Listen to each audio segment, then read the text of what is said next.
So next door, Yeah. also you opened a hospitality. So tell us a little bit about the structure you have. The idea was to open a small, let me say, boutique hotel or resort. I don't know exactly the name. In Priocca. In Priocca. The center of the world.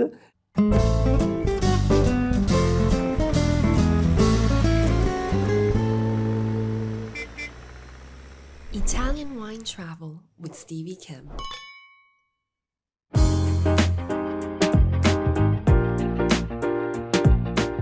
Hello, welcome back. My name's Stevie Kim. It's been kind of a long day. We're on our last stop in Piedmont, and today we are here in Priocca for the very first time actually in my life with Giampiero Cordero, and we are at the restaurant which is called Il Centro. Ciao Giampiero. Hi everyone, and it's a pleasure to have you here. Thank you to be here in our family restaurant in our town, Il Centro. First of all, for our audience who are less familiar, okay, tell us where Priocca is. We are just in Piedmont, and we are in the center of the Roero region that is very close to the Langhe region, the part more important, more famous in Piedmont for the wine, for making Barolo, Barbaresco, and obviously Roero. When they ask me where is Priocca, I always say it's easy to say because it's 20 minutes far for everywhere. It's 20 minutes to Barolo, it's 20 minutes from Barbaresco, is 20 minutes from all the more important village in the Langhe region. So, you know, your restaurant is called Il Centro, right? Yeah. And why is it called Centro? And I hear it says since 1956. That sounds pretty... Yeah, we are getting a bit old. Yes. Yeah, but the restaurant was opened by my grandfather and my grandmother.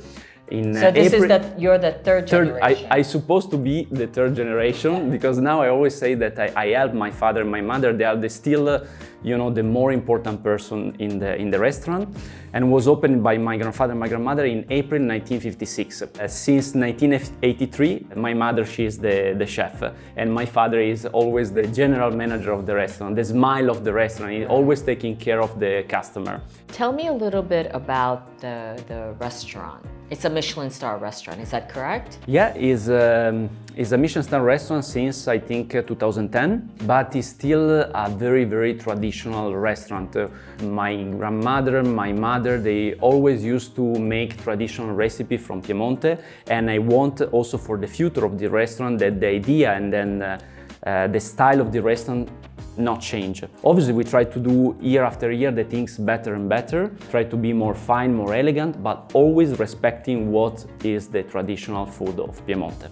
So give me some examples of the traditional dishes. Well, obviously the ravioli al plin, degli agnolotti al plin. Okay. Also the tajarin. But is there something different? Like, is your recipe, because of course everybody makes ravioli, agnolotto, plin. Let me say, we are our style to make the ravioli plin that it was arrived from my grandmother's recipe, but it's really, really traditional. So with rabbit, pork, and veal. Also the tajarin that to make it, they are first of all cut by hand, but they are made with for 1 kilo flour, 34 eggs. So again, it's a really, really strong recipe. And in our dialect, it is also we also call it Capelli degli angeli, because they must to be very fine. And the only way to do it is by hand. So your grandmom was a chef, your mom's a chef. Do you know how to cook? To be honest, I'm not the chef. I don't want to be a chef. But when I was younger, I was working in a different restaurant, like in Spain, in France. What were you doing? In the kitchen. I was working in the kitchen, not because I was thinking in the future, my future, I will become a chef, but because I knew that in the future I will be probably alone, so I want to be able to talk with my future chef. So this is just the reason why I was working in. But you never had this ambition to become a chef? No, as you know, my passion and my ambition is to work in the wine, in the restaurant, in All right, so let's talk about the wine. What is going on in the cellar downstairs? Well, when I started to work here, let me say 12 years ago, more or less, my father told me from the first day, so until today I was taking care of the cellar, now is your turn. And from one side I was very happy, the other side I was afraid because I said I don't want to do stupid things. So my first year I just copied exactly what my father did last year. And then little by little I tried to do what I was thinking was right. So I start buying different producer and keeping back in the cellar. So for this reason now we have the 40% of the wine that we have in the cellar, they are still not on the list.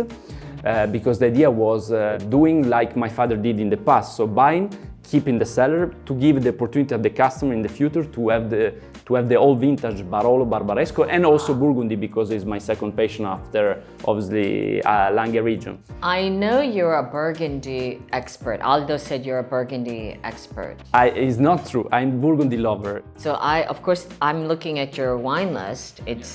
There's wine list of Bottega del Vino, and then there's the wine list of Il Centro, which is pretty impressive. How many wines do you have on the list, first of all? On the list, I think around, we have more than 1,000 labels, but in fact in the cellar we have more than 1,600 different labels. And the idea was when I started... It's crazy. When I start to make the wine list and to take care of the cellar, was to start buying and wait until the 70th anniversary of the restaurant, that will be in 2 years.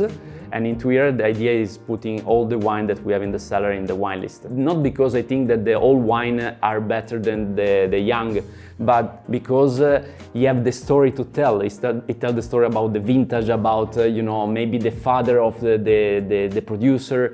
Is something really that make me really emotional. I don't know if the right word. At the restaurant, what is your role exactly? What are you doing? I can say many nice things. I'm the general manager, I'm the sommelier, I do what is necessary. Normally I'm in charge of the service on the wine cellar, but during the service I want that the people do the things. So we have a sommelier, we have the chef de rank, and I want to support them where they need. So next door, yeah. Also, you opened a hospitality. So the idea was to build a very special place where the people, they are not coming here in Priocca just to eat al centro or drink the Roero from a producer from Priocca, but also because maybe they want to spend 2 nights at the Dimora Cordero.